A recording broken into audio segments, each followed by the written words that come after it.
Sir 30 ఏళ్ళలో ఎక్కడ బండి గీత కానీ ఉదటం కానీ ఒక చిన్న గీత పెట్టడం కూడా లేదు కాబట్టి వాళ్ళ స్థలంలో మనకి నేర్పిస్తారు.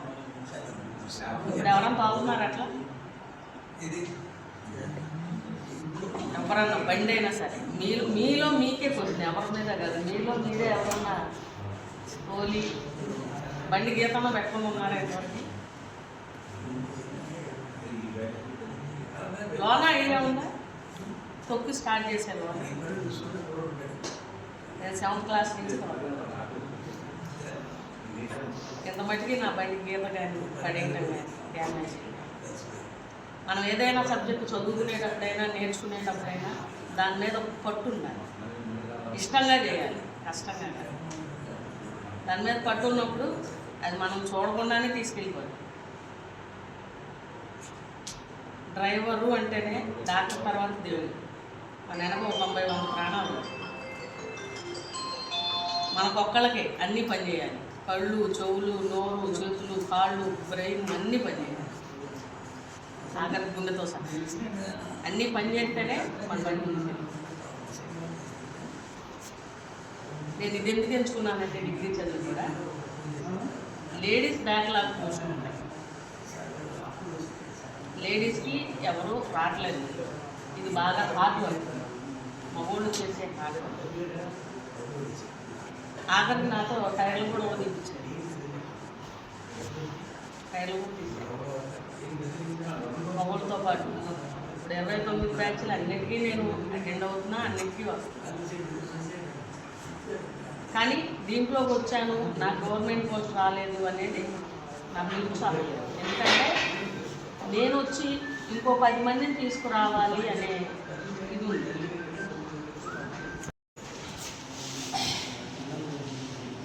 దీంట్లోకి వచ్చి నేను నాతో పాటు వచ్చిన కుర్రోళ్ళు మొత్తం 15 మంది వెళ్ళిపోయారు. లారీలకి, బస్సులకి, కాలేజీ బస్సులకి అన్నింటికి వెళ్ళిపోయారు. నేను ఫస్ట్ స్కూల్ టీచర్ చేశాను. నేను దీని మీద ఇష్టంతో వచ్చాను. నాకు ఖచ్చితంగా ఇష్టంతో వచ్చాను, ఇష్టంగానే చేస్తున్నాను. నేను ఇక్కడికి వచ్చాక కూడా ఆర్టీసీలో నేను కూడా డైలీ వేర్ ఇస్తాను సార్ అని చాలాసార్లు అడిగిన రోజులు ఉన్నాయి. ప్రతి బ్యాచ్కి వచ్చిన సార్ ప్రతిసారి అడిగిన రోజులు. కానీ అది కాదమ్మా, నీ గవర్నమెంట్ పోస్ట్ వస్తుంది ఆగు అన్నారు. ఈ 4వ సంవత్సరం నాకు ఎల్ఈ లైసెన్స్ వచ్చి 4వ సంవత్సరం. లైట్ ఎప్పుడు 2012 వచ్చింది. నేను అందులోకి వెళ్ళడానికి కారణం ఏంటంటే అంబులెన్స్లోకి అవుట్సోర్స్ అయినా సరే నేను చేయగలను. అందులో పోస్ట్ వచ్చాక డైరెక్ట్ కలెక్టర్కి వెళ్ళింది అవుట్సోర్స్. దాన్ని తీసుకునేటప్పుడు నన్ను పలు రకాలుగా క్వశ్చన్లు అడిగారు. నైట్ డ్యూటీలు ఉంటాయి, కాన్వాయ్తో వెళ్ళాలి, సీఎం కాన్వాయ్తో వెళ్ళాలి, గవర్నర్ కాన్వాయ్తో వెళ్ళాలి, నువ్వు కాల్ వేస్తావా అని అడ్రస్సారు. అక్కడున్న ఆర్ఎంఓలు, సార్లు మొత్తం అంతా మా పై సిబ్బంది అంతా నన్ను ఒకటే మాట అన్నారు, ఈ అమ్మాయి 10 రోజులు చేస్తే చూద్దామండి అని. నేను నందిగా మొత్తం చంద్రలపాడు నుంచి రోజు బండి వేసుకుని డైలీ సర్వీస్, క్లాసుకు కూడా అది, ఇప్పటికి కూడా అది. నేను అక్కడి నుంచి స్కూల్ మీద డైలీ సర్వీస్ చేసుకుంటూ వస్తాను. ఎందుకు వచ్చాను? ఇంత నేర్చుకొని ఆగిపోవద్దు. మనం చేసే ధైర్యం ఉన్నప్పుడు ఇది చేసే చూపిద్దాం, నిలబడదాం, కష్టం అని. ప్లస్ ఒకటి 15 మంది మగపిల్లల్లో నేర్చుకోవడానికి నేను భయపడ్డాను. క్లాసులో పెట్టాను, వాళ్ళు ఎవరో నాకు తెలియదు, నేను ఎవరో వాళ్ళకి తెలియదు. ఒక మాస్టర్ వాళ్ళ ధైర్యంతో నేను వాళ్ళందరి మధ్య ఉంది. నేను ఒక్కదాన్నే ఉమెన్, అందరూ తెలుసు. బయటికి వెళ్ళినప్పుడు లేడీస్ పరిస్థితులు ఉంటాయి కదా రకరకాలు. మనం ఇక్కడి నుంచి తిరువురు వెళ్తాం, జగ్గపేట వెళ్తాం, మైలవరం వెళ్తాం, అమరావతి వెళ్తాం. పొద్దున్నే 10 నుంచి సాయంత్రం 4 వరకు, ఒకరోజు 5 కూడా బస్సు డ్రైవింగ్. ఇందులో మధ్యలో రకరకాల ఇబ్బందులన్నీ ఎదుర్కోండి. సార్ వాళ్ళు అలాగే ఆడపిల్లని నాది కనుక్కొని, నాకు ఏ ఇబ్బంది ఉందో కనుక్కొని 15 మంది కూడా అక్క అక్క అని. ఎక్కడ బస్టాండ్ దగ్గరికి వెళ్ళినా అక్కడ ముందు, అరే మేడం గారికి ఏంటో చూడండి ముందు ఏమన్నా ఉంటే చూసుకోండి అంటే, అక్క వాష్రూమ్కి వెళ్తావా, లేకపోతే మంచినీళ్ళు తాగుతావా, ఫస్ట్లో 10 రోజులు భయపడ్డ నేను కథమ 30 రోజులు వాళ్ళతో కలిసిపోయి నా అవసరాలన్నీ వాళ్ళే చూసి నాకంత అండగా ఉన్నారు. మొత్తం వీళ్ళందరూ కోఆపరేషన్ వల్ల ఎంతమంది సాయం చేస్తేనే నేను వాళ్ళ ఈ స్టేజీలో ఉన్నాను.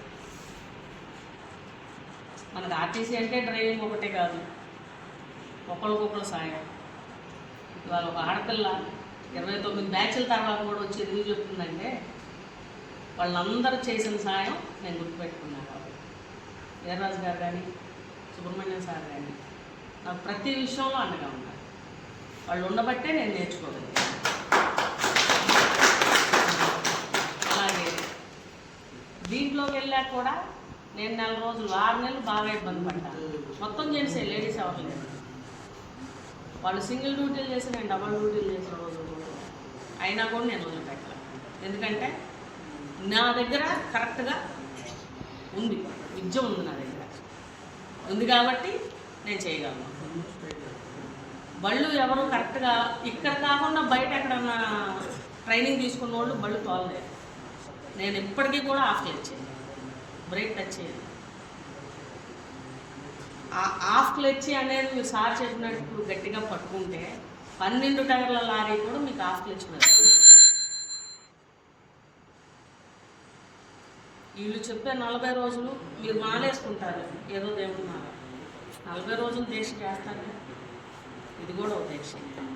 ఇప్పుడు మీరు కుర్రోళ్ళు కొద్దిగా ఏదన్నా ఉడుకుగా ఉండే ఇన్ని రోజులు చెప్పేది చెప్తున్నారు, అట్లా కాదు. వీళ్ళు వెళ్ళిపోయారు చెప్పేవాడు కూడా లేదు మీకు. అసలు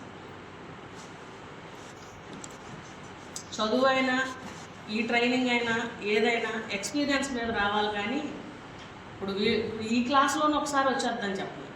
ఇప్పుడు మన వయసు ఏంటి, నా వయసు ఏంటంటే పని చెప్పినప్పుడే ఆటోమేటిక్గా ట్రాక్ మీద ఎక్కినప్పుడు వచ్చేస్తాం. అట్లాగే ప్రతి విషయాన్ని మీరు ఇక్కడ దాకా ఇంట్లో అమ్మ నాన్న ఇష్టపడ్డారని వచ్చారో లేకపోతే మీ ఇష్టంగా వచ్చారో నాకైతే తెలియదు. కానీ వచ్చారు కాబట్టి నేర్చుకోవాలనుకుంటే ఇష్టంగానే నేర్చుకోవాలి, కష్టంగా వద్దు. ఈ ఒక్క ఉద్యోగమే మాత్రం ఎవరికి నమస్కారాలు పెట్టకుండా మనకు మనంగా ఓనుగా నిలబడే స్టేజ్. అదే ఆఫీసులో ఉద్యోగం అయితే అందరికీ నమస్కారాలు పెట్టాలి, అందరికీ తిరగాలి. ఇదొక్కటి మనల్ని ఎవరు క్వశ్చన్ చేయరు, మనం ఎవరిని క్వశ్చన్ చేయరు. మనకు మనం ఇండివిజువల్గా మన కాళ్ళ మీద మనం నిలబడే ఉద్యోగం ఇది ఒక్కటే. వచ్చామా మన డ్యూటీ మనం చేసుకున్నామా, మన డ్యూటీ మనం పర్ఫెక్ట్గా చేసుకున్నంతసేపు మనల్ని ఎవ్వరూ గర్వించారు. గవర్నమెంట్ హాస్పిటల్ మీకు తెలిసే ఉంటుంది. ఆ హాస్పిటల్లో కానీ ఈ హాస్పిటల్లో కానీ లేడీ అంబులెన్స్ డ్రైవర్ కల్పనక్క అని అడగండి. సెక్యూరిటీ గార్డ్ నుంచి ఊడ్చేవాళ్ళ దాకా కల్పనా గారా అని ఎంత రెస్పెక్ట్ ఇస్తారో చూడండి. నేను తెచ్చుకున్న ఆస్తి అది, ఆ గౌరవం తెచ్చుకోగలిగా. బండి కూడా కరెక్ట్గా నా పాయింట్లో నేనే బండి ఎవరి దగ్గర పెట్టారంటే కల్పనా గారు. నేనుంటేనే నా డ్యూటీలో స్ట్రైట్గా కరెక్ట్గా ఉంది. నా టైం టు టైం నేను పాటిస్తాను. సార్ వాళ్ళు చెప్పేది ఏదైనా సరే అన్నీ ఎక్కించుకోండి, ఈ 40 రోజులు దీక్షగా తీసుకోండి. దీని తర్వాత మీకు చెప్పటానికి ఉండదు, వినటానికి ఉండదు. ఈ 40 రోజుల తర్వాత నేర్చుకుంటే మీకు ఇంకో 5 సంవత్సరాల తర్వాత అయినా మంచి ప్లాట్ఫామ్ దొరుకుతుంది, సెట్ అవుతారు. మేమంటే లేట్గా స్టార్ట్ చేసాం, మీరు ఎర్లీగానే స్టార్ట్ చేశారు కాబట్టి మీకు మంచి ప్లాట్ఫామ్ దొరుకుతుంది. ఏ విషయాన్ని వదిలిపెట్టద్దు. అది ఎందుకు చెప్తారు మీరు 1-10 సార్లు మీరు అడగాలే కానీ సార్కి కొంచెం ఉత్సాహం వచ్చి ఇంకో 10 సార్లు చెప్తారు. మా బ్యాచ్ గొడవ బ్యాచ్ మా బ్యాచే, నేర్చుకున్న బ్యాచే మా బ్యాచ్. ఆర్టీసీలో ఇప్పుడు డైలీ వేర్ ఎవరన్నా చేసినా కూడా ఏదన్నా ఇష్యూ వస్తే అక్కడికి వస్తే మనది అని ముందు పని ఆపుకుని వెళ్ళి పరిగెత్తుకుని వెళ్ళిపోతా ఆ ఇష్యూ కోసం.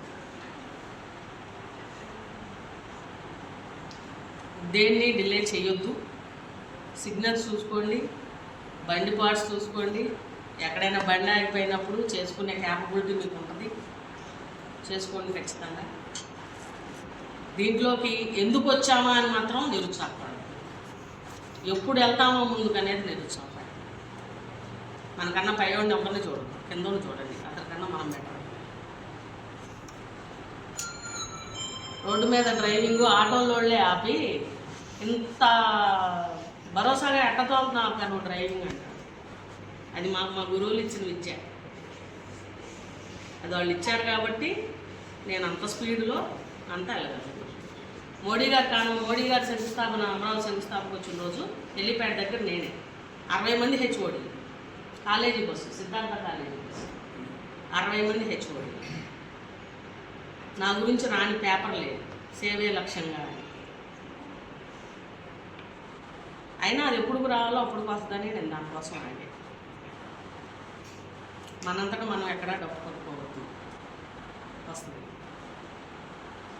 ఇక్కడ నేర్చుకున్న వాళ్ళందరూ కరెక్ట్గా సెట్ అయ్యే ఉన్నారు. ఇంతవరకు ఎవరు ఎక్కడ ర్యాష్గా తోలేవాళ్ళు కూడా ఇక్కడి నుంచి వెళ్ళాక పీస్ఫుల్గా తోలుకుంటున్నారు వాళ్ళు. ఒక మా బ్యాచ్ వాళ్ళ సంగతే చెప్తున్నారు. ట్రైనింగ్లో కూడా ర్యాష్గా తోలేసి బళ్ళు అటు ఇటు తిప్పేసి హడావుడి చేసిన వాళ్ళు ఇప్పుడు ప్రశాంతంగా ఉంటారు.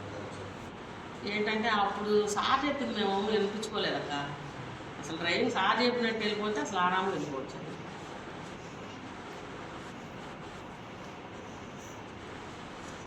ఫైనల్గా ఏంటంటే నేను ఒక ఆడపిల్లని ఇంత కాన్ఫిడెంట్గా ఉన్నప్పుడు మీరు మగపిల్లలు ఉండలేరా, చేయలేరా? ఇంకా అంతకు మించి నాకు ఇంకా మాటలు కూడా లేదు. All the best.